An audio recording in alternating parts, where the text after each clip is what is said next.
வலியாமம் வடக்கிலிருந்து இடம் இந்த 26 வருடங்கள் கடந்த நிலையிலும் எங்களுடைய இந்த மக்களை மறுபடியும் அரவணைக்கு மறக்கப்பட்டு இராணுவங்கள் தங்களுடைய சுகபோக வாழ்க்கையை வாழ்ந்து கொண்டிருக்கின்றார்கள்.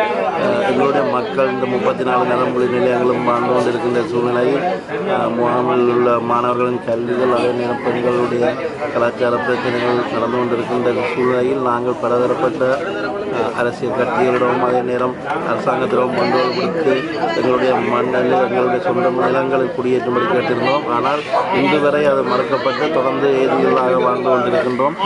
யுத்தம் முடிவடைந்த 6 ஆண்டுகள் கடந்த நிலையிலும் அண்மையில் குடாநாட்டுக்கு விஜயம் செய்த ஜனாதிபதி அவர்கள் தான் 6 மாத காலத்துக்கு முழுகுடியேற்றம் செய்வதாக தெரிவித்திருந்தார். ஆனால் அதன் பின்பு முழுகுடியேற்றம் மறக்கப்பட்டு தற்பொழுது புதிதாக அந்த விமான நிலைய விஸ்தரிப்பு என்ற ஒரு போர்வையில் இந்திய அரசாங்கத்தின் உதவியுடன் எங்களுடைய வளங்கள் அபகரிக்கப்பட்டு கொண்டிருக்கின்றது, கடல் வளங்கள் அபகரிக்கப்பட்டு கொண்டிருக்கின்றது. கடந்த யாழ் மாவட்டத்தில் நடைபெற்ற ஒருங்கிணைப்பு கூட்டம் அதே நேரம் தெல்லிப்பளை பிரதேச செயலகங்களில் நடைபெற்ற ஒருங்கிணைப்பு கூட்டத்தில் எங்களுடைய அந்த அரசியல் 4 இணைத்தலைவர்களுடைய தலைமையில் நாங்கள் ஒரு முடிவெடுத்திருந்தோம். ஒரு தீர்மானம் எடுக்கப்பட்டிருந்தது. எங்களுடைய நிலத்தில் முதலில் மக்களை குடியேற்ற வேண்டும், அதன் பின்புதான் அந்த விமான விஸ்தரிப்பை பற்றி நாங்கள் மக்களுடன் கதைத்து அதை மேற்கொள்ள முடியும் என்ன. ஆனால் அது அந்த தீர்மானத்துக்கு மாறாக பாதுகாப்பு செயலாளர் அவர்கள் யார் எதிர்த்தாலும் நாங்கள் அந்த விமான விஸ்தரிப்பை செய்தே தீர்வோம் என தெரிவித்திருந்த இந்த கருத்துக்களை கண்டித்து இன்றைக்கு இந்த உண்ணாவிரதம் நடைபெற்றுக் கொண்டிருக்கின்றது. நாங்கள் தொடர்ந்து அமைதியாக இருந்தால் எங்களுடைய நிலங்கள் தொடர்ந்து அபகரிக்கப்பட்டுவிடும் என்ற அச்சம் காரணமாக இந்த போராட்டத்தை ஆரம்பித்திருக்கிறோம். ஒவ்வொரு வெள்ளிக்கிழமையிலும் ஒவ்வொரு முகாம்கள் இந்த உண்ணாவிரத போராட்டம் நடைபெற்று வருகின்ற வருடப்பிறப்புக்கு முன்பு எங்களுடைய சொந்த நிலத்தில் எங்களை மீளுடைய அனுமதிக்கப்படணும்.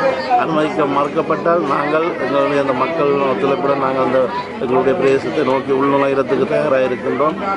குறிப்பாக எங்களுடைய அந்த அரசியல் கட்சிகள் அரசியல் தலைமைகளில் அசமந்த போக்கு காரணமாக தான் நாங்கள் இன்றைக்கும் எதிரிகள் வாழ்க்கை வாழ்ந்து கொண்டிருக்கின்றோம். ஆகவே அவர்கள் இதுக்கு இறுக்கமான முடிவெடுக்க வேண்டும். உடனடியாக எங்களுடைய நிலங்கள் விடுவிக்கப்பட வேண்டும். நாங்கள் இந்த மண்ணில் போய் எங்கள் சொந்த வாழ்க்கையை நாங்கள் எங்கள் மண்ணில் ஆரம்பிக்க வேண்டும். தற்பொழுது இந்த நல்லாட்சி அரசாங்கம் என்று எல்லாரும் சொல்லிக் கொண்டிருக்கின்றார்கள். ஆனால் நல்லாட்சி அரசாங்கம் தமிழ் மக்களை நாசமாக்கிய அரசாங்கமாக தான் இருக்கின்றது.